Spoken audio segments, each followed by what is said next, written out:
Hello friends, I hope you are doing good. Let's get started with today's news edition. Before we begin, जल्दी से उन topics पर बात करते हैं जो डिटेल में डिस्कशन डिजर्व नहीं करते पर आपको पता होने चाहिए।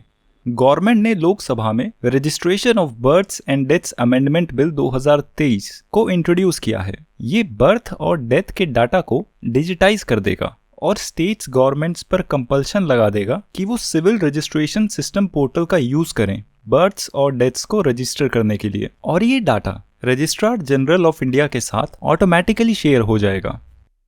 यूनेस्को ने अपनी लेटेस्ट रिलीज रिपोर्ट में बोला है कि स्कूल में बच्चों की पढ़ाई के लिए स्मार्टफोन के यूज को बैन कर दिया जाना चाहिए। उनका कहना है कि जितनी भी स्टडीज हुई हैं उनमें से किसी ने भी ऐसा एविडेंस नहीं दिया है कि स्मार्टफोन से पढ़ाई पर कुछ खास फायदा होता है, पर ये एविडेंस भरपूर है कि नुकसान काफी ज्यादा होता है, जैसे कि बच्चों को एंजाइटी और डिप्रेशन। इंडिया ने 20 जुलाई को इंडिया से नॉन बासमती राइस के एक्सपोर्ट को बैन कर दिया था ताकि इंडिया की डोमेस्टिक डिमांड पूरी हो सके। इस एक्सपोर्ट बैन से बाकी और कंट्रीज में एक शॉर्टेज हो गई है। यूनाइटेड स्टेट्स फॉर एग्जांपल, उसने राइस की खरीद पर एक लिमिट लगा दी है। एक फैमिली एक पैकेट राइस से ज्यादा नहीं खरीद सकती। इंडिया वर्ल्ड का सेकंड लार्जेस्ट राइस प्रोड्यूसर है और नंबर 1 एक्सपोर्टर है, और ये एग्जैक्ट क्वेश्चन यूपीएससी प्रिलिमिनरी में पूछा भी जा चुका है। प्राइम मिनिस्टर ने बोला है कि 2029 तक इंडिया टॉप 5 से बढ़कर टॉप 3 इकोनॉमीज में शामिल हो जाएगी। ऐसा उन्होंने प्रगति मैदान में आईटीपीओ कॉम्प्लेक्स के इनॉग्रेशन के टाइम पर बोला है, और इस ही कॉम्प्लेक्स में इस साल सितंबर में G20 लीडर्स समिट होगी। सुप्रीम कोर्ट ने सेंटर को जुलाई 31 तक की डेडलाइन दी थी कि वो एनफोर्समेंट डायरेक्टरेट के लिए नया डायरेक्टर अपॉइंट करें, क्योंकि अभी जो करंट डायरेक्टर हैं संजय कुमार मिश्रा, जिनका ये तीसरा टेन्योर एक्सटेंशन है, वो इलीगल है और वो अपने अलाउड टर्म से काफी ज्यादा है। सेंटर ने इस कॉन्टेक्स्ट में सुप्रीम कोर्ट को बोला है कि मिस्टर मिश्रा की प्रेजेंस अभी काफी क्रिटिकल है इंडिया के financial action task force review process के लिए। वेस्ट बंगाल, जो इंडिया की मैंग्रोव कवरेज में इंडिया का लार्जेस्ट स्टेट है, उसने एक मैंग्रोव सेल एस्टैब्लिश किया है।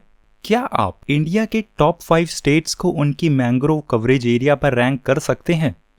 सेंटर ने सुप्रीम कोर्ट को बोला है कि ट्रांसजेंडर पर्सन्स क्वालिफाइड हैं SC, ST और OBC के 50% कोटा को यूज करने के लिए और EWS के 10% कोटा को यूज करने के लिए भी।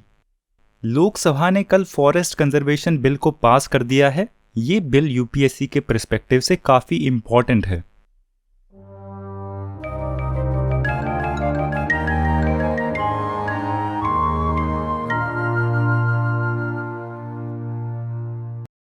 Let's move on to our first major segment of the day. इस सेगमेंट में हम डेली पार्लियामेंट प्रोसीडिंग्स को कवर करते हैं। पार्लियामेंट में कल गौरव गोगोई ने, जो कि कांग्रेस पार्टी के मेंबर हैं, उन्होंने एक नो कॉन्फिडेंस मोशन इंट्रोड्यूस किया है। इस पार्लियामेंट सेशन के अब केवल 13 दिन बचे हैं और नो कॉन्फिडेंस मोशन को शेड्यूल करने में लगभग 10 दिन लग सकते हैं। लोकसभा में कल हालांकि इंट्रोड्यूस किया गया नो कॉन्फिडेंस मोशन कल के दिन का मेजर हाईलाइट था। कल लोकसभा में 6 नए बिल्स को इंट्रोड्यूस किया जाता है।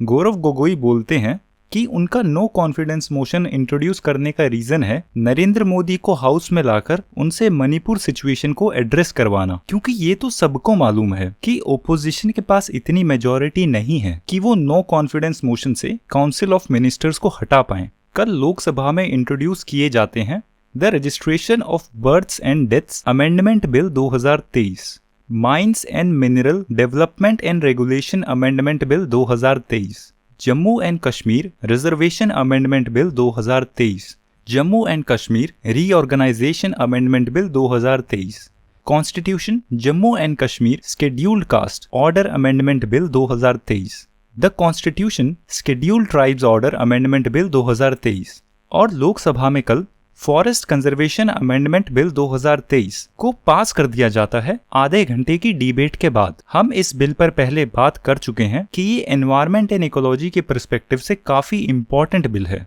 अब एक ऐसा बिल जिसका इस देश के फॉरेस्ट कवर पर डायरेक्ट इम्पैक्ट है, ऐसे किसी बिल को बिना किसी सिग्निफिकेंट डिस्कशन के पास कर दिया जाता है।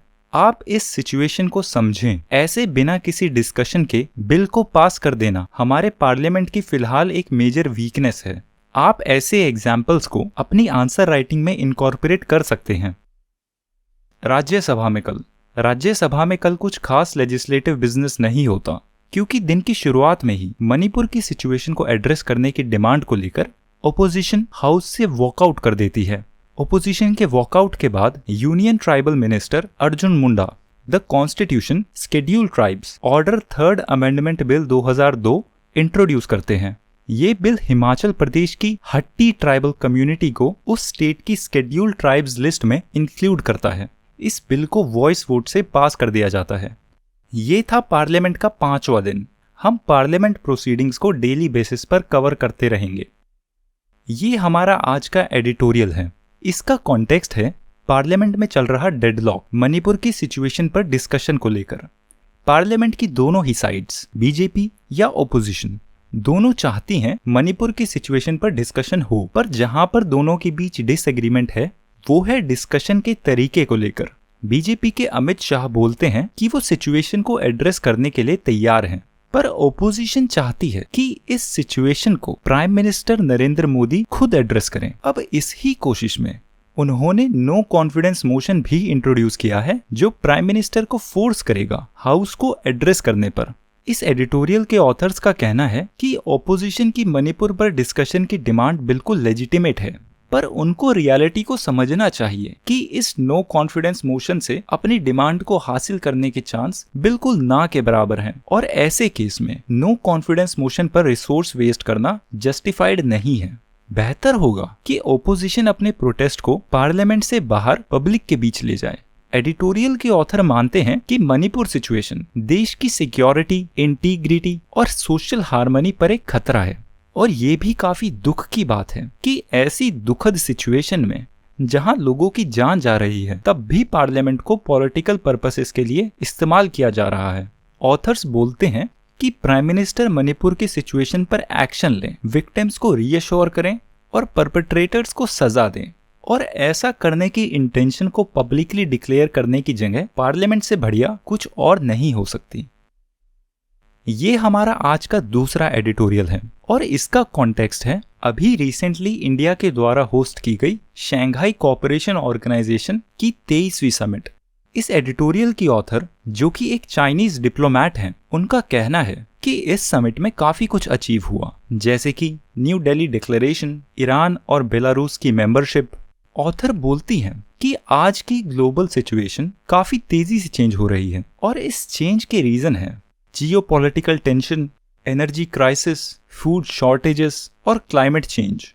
और ऐसे में जरूरी है कि सभी देश मिलकर साथ में काम करें, और शंघाई कोऑपरेशन ऑर्गेनाइजेशन, वो बोलती हैं, बिल्कुल यही आइडियल्स फॉलो करता है। एक दूसरे के इंटरेस्ट को अपहोल्ड करके, अच्छे नेबरली रिलेशन बनाकर, कन्फ्रंटेशंस की जगह डायलॉग चूज कर और इस तेजी से बदलते हुए सिनेरियो में शंघाई कोऑपरेशन ऑर्गेनाइजेशन मेंबर्स को ऐसे ही एक दूसरे का साथ देना चाहिए, कम्युनिकेशन और कोऑपरेशन को बढ़ाकर। वो बोलती हैं कि कुछ ऐसे देश हैं जो एक नया कोल्ड वॉर एरा बनाने की कोशिश में हैं, और इन कोशिशों पर शंघाई कोऑपरेशन ऑर्गेनाइजेशन मेंबर्स को नजर रखनी चाहिए। मेरा ये मानना है कि उनका ये reference United states of America की तरफ है। वो और बाकी आइडियल्स को मेंशन करती हैं जो एससीओ मेंबर्स को परस्यू करते रहना चाहिए, जैसे कि टेररिज्म, सेपरेटिज्म और एक्सट्रीमिज्म के खिलाफ एक्शन। वो बोलती हैं कि प्रोटेक्शनिज्म और यूनिलेटरल सैंक्शंस के नेगेटिव इम्पैक्ट पूरी दुनिया पर हो रहे हैं, और इससे उनका रेफरेंस यूनाइटेड स्टेट्स और यूरोप की तरफ है। हालांकि फिलहाल रशिया इस समय सैंक्शनड है, पर चाइना पर भी काफी बार सैंक्शंस लगाए जा चुके हैं उनकी ट्रेड पॉलिसीज और उनके साउथ चाइना में एक्सपेंशनिस्ट एक्शंस को लेकर। वो मल्टीलेटरलिज्म को बढ़ाने की बात करती हैं। वो कहती हैं शंघाई कोऑपरेशन ऑर्गेनाइजेशन को रेगुलरली एंगेज करते रहना चाहिए आपस में और बाकी और मल्टीलेटरल ऑर्गेनाइजेशंस जैसे कि यूनाइटेड नेशंस के साथ। वो बोलती हैं कि अगले 2 महीनों में 2 और मेजर मल्टीलेटरल ऑर्गेनाइजेशंस की मीटिंग होने वाली है। ब्रिक्स, जिस पर इस साल साउथ अफ्रीका और इंडिया प्रिसाइड करेंगे, और G20। और ये दोनों मीटिंग्स एक काफी अच्छी अपॉर्चुनिटी है मल्टीपोलर वर्ल्ड को और बेहतर शेप देने की, इंक्लूसिव ग्लोबल डेवलपमेंट और इंटरनेशनल गवर्नेंस आर्किटेक्चर को और इम्प्रूव करने की। वो बोलती हैं चाइना पूरी तरह से कमिटेड है इंडिया, साउथ अफ्रीका और बाकी और कंट्रीज के साथ मिलकर वर्ल्ड पीस और सिक्योरिटी को बेहतर करने के लिए। और वो कुछ और आइडियल्स को भी मेंशन करती हैं जो कंट्रीज को फॉलो करने चाहिए, जैसे कि यूनाइटेड नेशंस चार्टर के प्रिंसिपल्स की रिस्पेक्ट, एक दूसरे की ग्लोबल सिक्योरिटी का ध्यान, डायलॉग और डिप्लोमेसी इंटरनेशनल डिस्प्यूट्स के पीसफुल रेजोल्यूशन के लिए, और सिक्योरिटी चैलेंजेस का एक होलिस्टिक मैनर में रेजोल्यूशन। आज के एडिशन को यहीं पर खत्म करते हैं friends. Let's see you in the next addition.